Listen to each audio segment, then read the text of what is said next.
What's up, everyone? We're at it again with a new listing here in Stafford, Connecticut by the Burke team at Crumbling Realty.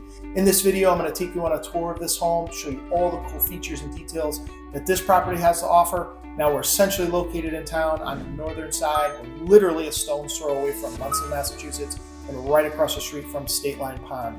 Now, if you're not familiar with all the hype of what's been happening in Stafford and on the eastern side of the state when it comes down to the crumbling foundation pandemic that homeowners are facing, well, we're going to be discussing that, and we're getting after it right now.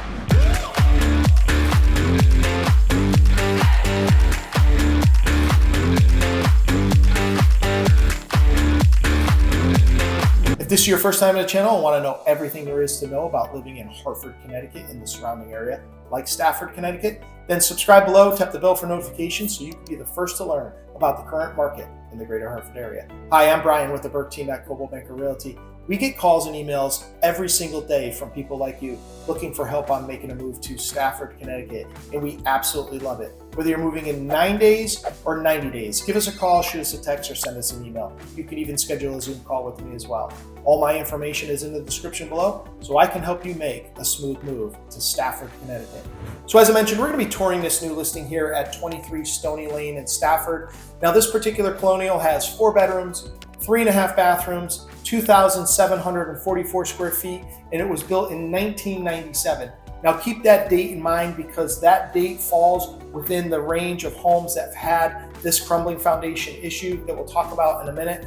But this house also benefits from 2 primary bedrooms, 1 on the first floor, a 2nd on the upper level, as well as hardwood floors, a beautiful garden, and also a 16 by 20 clotiform shed on the outside. Now, this property also sits on 30 acres of land and 30 acres of seclusion. Off the beaten path, down its own separate driveway, there's nothing but privacy and seclusion with this property. And it's right across the street from State Line Pond that has 75 acres of water. Now you can kayak on it, you can sailboat on it, you can swim in it, you can fish, you can have electric motors, you just can't have a gas-powered motor on that particular pond. But other than that, there's nothing but enjoyment with that pond right across the street. And we're going to be listing this home for $300,000. That takes the price per square foot to be about $109 a square foot. And when you compare that to other homes with similar characteristics that have sold across town, the average is $200. And when you ask yourself, well, why is this property selling for $100 less than the average? When you look into that a little bit further, you're going to find that the seller was proactive, had a structural engineer come in, evaluate the concrete, and identify it as a class 3 severity. So what that just means is that this particular concrete has all the relative characteristics of pyrrhotite in the concrete. And pyrrhotite is an unstable mineral that when it reacts with water and oxygen over a period of time, it expands and just cracks. So this particular foundation is doing just that. And because it was identified as a class 3 out of 1, 2, and 3 being the most severe, the concrete needs to be replaced. Now there's also a class 1 severity, and that's just showing signs of normal settling.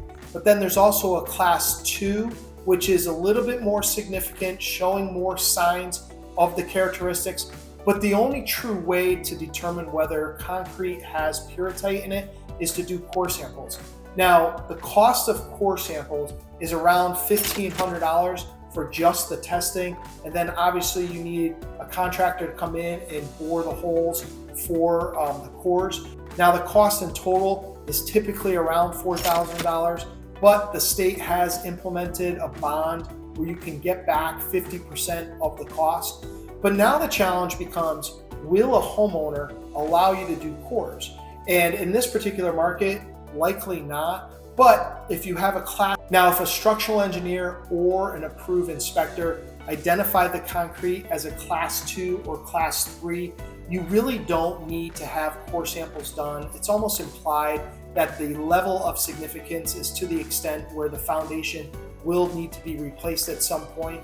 So now the next challenge is that even if you were to have core samples done, the level of pyrrhotite in the concrete hasn't really been determined to show the significant levels or what would actually make a foundation become a 2 or a level 3 severity. So as of March 2023, according to the Trinity concrete analysis, and based on over 430 homes, no home to date has shown map cracking below a pyrrhotite concentration of 0.16% weight in the concrete. However, above that value, the instance of probability of map cracking increases incrementally. So basically what I'm saying, according to Trinity, is that if you have a concentration level above 0.16% weight in the concrete, it's very likely that you'll develop more signs over time of the map cracking in those characteristics relative to the pyrrhotite, which would then require a replacement of your foundation. So what are your thoughts on crumbling foundations and what homeowners are going through on the eastern side of the state? I'd love to hear from you in the comments below. And if you have questions or would like more information, I'd be happy to get you all the resources that you need. But other than that, let's go do a quick tour of this new listing.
So here we go again. Thank you for touring 23 Stony Lane in Stafford. Normally what I do at this point is basically thank you for touring the property, which I do appreciate you taking the time to tour it with me. But I also offer, if you have any questions regarding the home, if you need any additional information, and even if you were interested in submitting an offer, to reach out to me. All my information's in the description below. But the way the market is today, if you've been following what the market has been like over the last couple of years, we still haven't been able to satisfy the inventory problem. So every home that goes on the market, pretty much every single home goes within 7 days. So if you're not acting quickly, you're gonna miss out. So in this particular case, we ended up selling this listing on Stony within 11 days, and we ended up selling it for $25,000 over list price. Now, the uniqueness of this particular property is that it is in Stafford, and it does come with the pyrrhotite foundation. So that was one of the drawbacks that a lot of buyers had on it. We had no issue with getting interest in the property, but for it to stick around for 11 days, it was just trying to find the right buyer that was willing to take on the foundation issue that we had with the property. So in general, if you're in the market to buy and you're ready to take action, any homes that come on the market, you really need to get out there and take a look at it within the first couple days of it being listed. Otherwise, you're gonna miss it.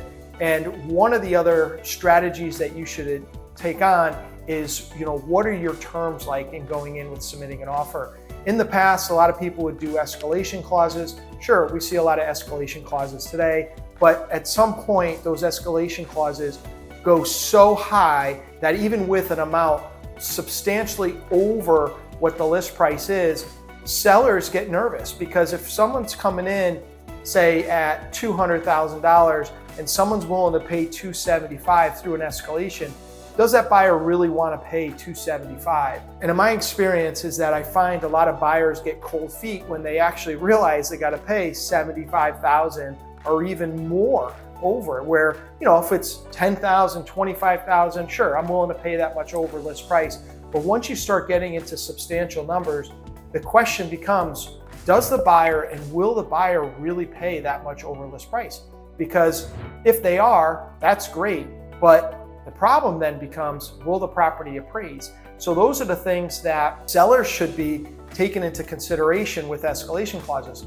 So now buyers are coming in with terms such as paying over the appraised value, what we're calling bridging the gap between the purchase price and the appraised price. So if you are a buyer and you're willing to pay above that list price or above the purchase price for the home, that does go a long way with a seller and getting your offer accepted.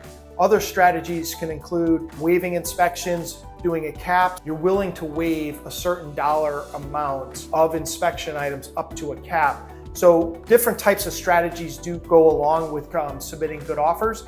And so setting up a strategy from the beginning, you don't always need to come in cash, but certainly there are techniques in submitting offers. If you have any questions or if I can guide you in the right way, and if you'd like to take a look at the property in more detail, I'm actually going to include a link to the property description so that you can take a look at it as well. And I'll put that in the description below. But until next time, I hope to show you around town.